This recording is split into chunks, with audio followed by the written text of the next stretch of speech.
What is happening now in the Middle East is something we have discussed with those leaders. I have already discussed with those leaders. All of them, they are all our friends. The Israelis are our friends. The Iranians are our friends.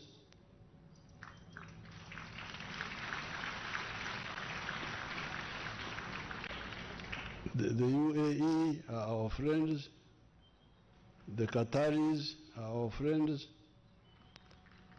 The Saudis, the Americans. And when there was fighting last year, I put out, you know, I am chairman of the non-aligned movement. Up to now, I'm still chairman. But when the fighting started last year, I first kept quiet. I didn't want. But after some time, I issued a statement.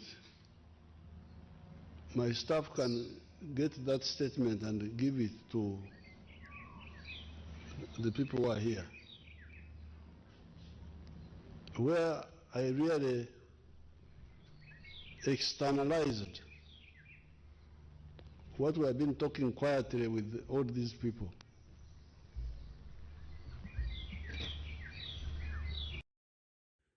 The person who hired me in Cognizant way back in 2005. But the whole problem starts with what we call in English chauvinism. Chauvinism. Buli omu okulowooza nti yeyeka. Everybody thinks he's the one who is most important. So that's why we have got that huge problem. You can see now the destruction, the dangers.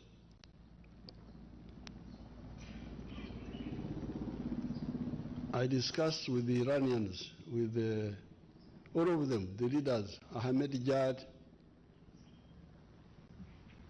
Raisi, the one who was here,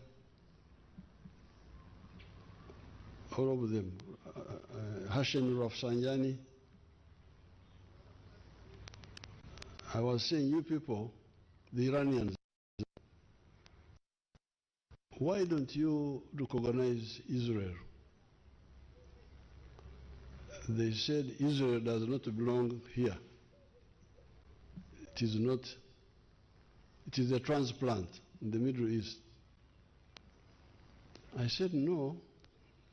Me, I know this part of the world from the Bible. You are all mentioned in the Bible. The Jews are mentioned. The Persians are mentioned. There's another group called Medians. The Philistines, Palestinians are mentioned. Goliath was a Palestinian. Why don't you? So I told them, you should accept Israel so that we implement the two-state solution. Then I go to Netanyahu, who is a good friend of mine. He has come here many times. We're in this house here with him and the president of Sudan.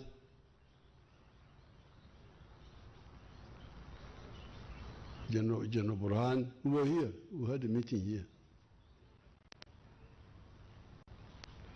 I said, why don't you recognize Palestine? Why?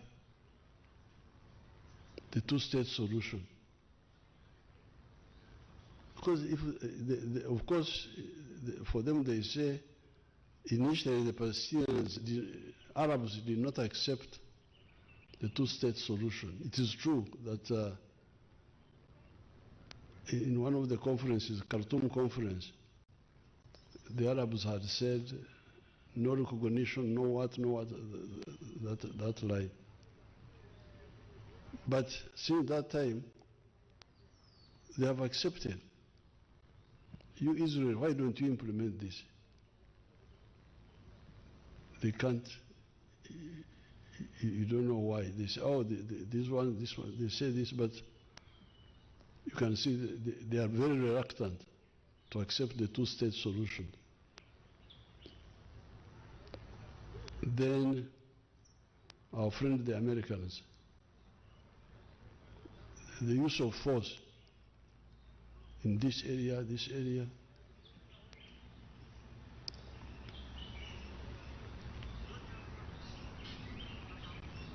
In that statement, I gave the history of all these mistakes. So therefore, I want to congratulate you Ugandans, because when we told you, please avoid sectarianism, reject sectarianism, love all Ugandans, irrespective of their differences. You listened. I want to thank you. That's why, ever since 1994, ever since 1980, expanded when we started elections, the NRM was always winning on the first round. We have never gone for the second round. Why? Because you all agreed that the message of unity was better than the other message of sectarianism. So when you see the suffering in the Middle East, you can see the consequences of that area is very rich, very rich. But you can see the politics disturb the whole area. So I want to congratulate you, Ugandans, for Listen to this exciting news. Now you can get in 1964, rejecting sectarianism. They were laughing at us, the old politicians. They were saying, you young boys, you don't know reality. Reality is that blood is thicker than water, meaning that tribalism is more important than anything else. And I remember telling them that you people, me, I'm a cattle keeper. I produce milk, I produce beef, I produce bananas. Buli angulako musanyukira. Sisobola kugamba nti abanyankole bokka be bangulako. Ab'e Kampala bwe bagula amata gange baba banyambye. Bwe bagula amatooke baba banyambye. Bwe bagula ennyama baba banyambye. So I value Uganda. I value East Africa. I value Africa because they are the ones who support my prosperity.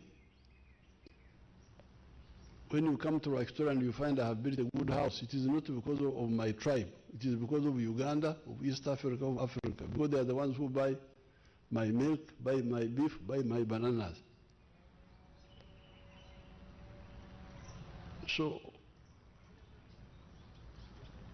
dividing people is really short-sighted. It's even against your own interest.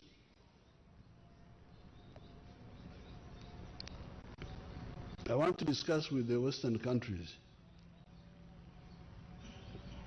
If you're a smart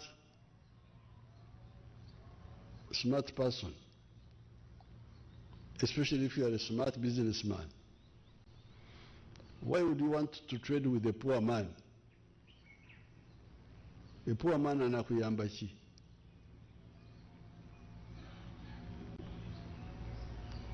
why don't you want people to have income, to have money, to have wealth, the whole world, global affluence? Because if you get global affluence, they will buy more from you. So how much will they buy from you? So I would want to really to get time and discuss with all these people the issue of global affluence, which will benefit everybody.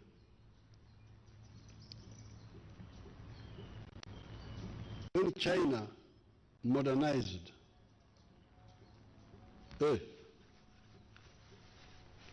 mumpada kazindaro,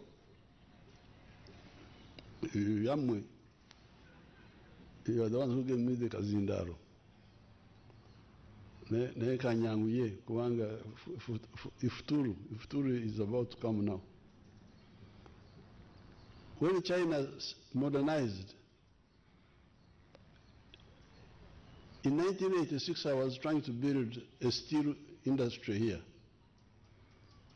But I was told, I said, no, steel has no market in the world. And indeed, at that time, a ton of steel was $200. But when China started modernizing and building modern infrastructure in steel, price of steel $200.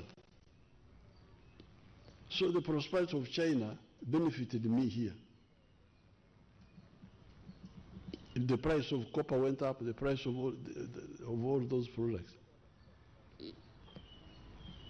So therefore, I would like to use this Ramadan